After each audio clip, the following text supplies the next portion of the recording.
Hakim-Hakim 20 ayat 13 dan 14. Maka sekarang serahkanlah orang-orang itu, yakni orang-orang Dursila yang di Gibea itu, supaya kami menghukum mati mereka, dan dengan demikian menghapuskan yang jahat itu dari antara orang Israel. Tetapi Bani Benyamin tidak mau mendengarkan perkataan saudara-saudaranya orang Israel itu. Sebaliknya Bani Benyamin dari kota-kota lain berkumpul di Gibea untuk maju berperang melawan orang Israel. Catatan si Bang Epa, kalau toh salah mendingan minta maaf deh, kalau enggak minimal dengar terus lakuin, jangan berbuat salah lagi. Ini udah tahu salah tapi nggak mau dengar. Nah kan jadinya perang saudara. Dibilangin ngeyel sih suku Benyamin, malahan ngajak gelut sama saudara-saudaranya. Jadi ceritanya ada orang Lewi memiliki istri dari salah satu gundik-gundiknya. Namun istri ini ketahuan kalau perbuatannya serong di mata suaminya orang Lewi ini. Lalu suaminya cari ampe ke rumah bapaknya dari istrinya, jadi ayah mertuanya. Singkat cerita, istrinya nggak mau ikut sama orang Lewi ini pulang. Akan tetapi dalam perjalanan pulang, orang Lewi ini bersama-sama para orang yang ikut dengannya bermalam di salah satu kota dari suku Benyamin. Dilalah, saat nginep di rumah di salah satu penduduk suku Benyamin, rumahnya dikepung sama orang-orang sana yang dalam tanda petik doyan sama orang Lewi dan para pengikutnya. Mau nggak mau karena udah dikepungkan, dikasihnya seorang wanita dari gundiknya.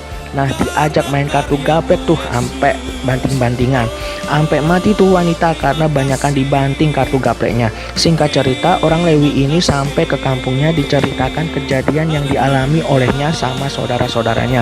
Geger dah satu suku. Dilalah, geger juga satu bangsa orang Israel.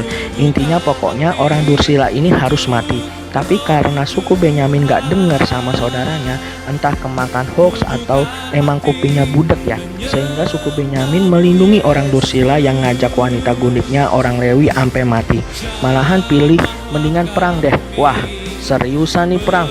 Nggak tahu kenapa si orang Israel agak setengah hati.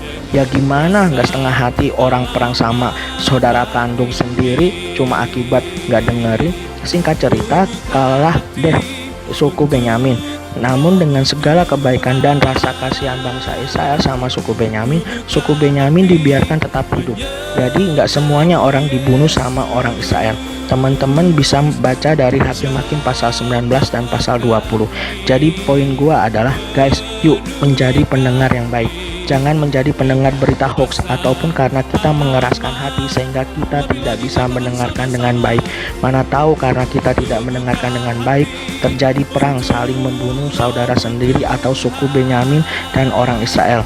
Pasti ada konsekuensi apabila kita tidak bisa mendengar dengan baik. Caranya bagaimana? Selalu belajar peka mendengar akan suara Tuhan, selalu peka mendengar akan firman Tuhan, sehingga ketika kita tahu suara Tuhan, pasti kita juga bisa mendengarkan mana suara yang baik dan suara yang tidak baik di tengah-tengah persoalan hidup kita. Yuk sama-sama belajar menjadi pendengar yang baik dan mendengarkan suara Tuhan dengan baik juga. Haleluya, amin.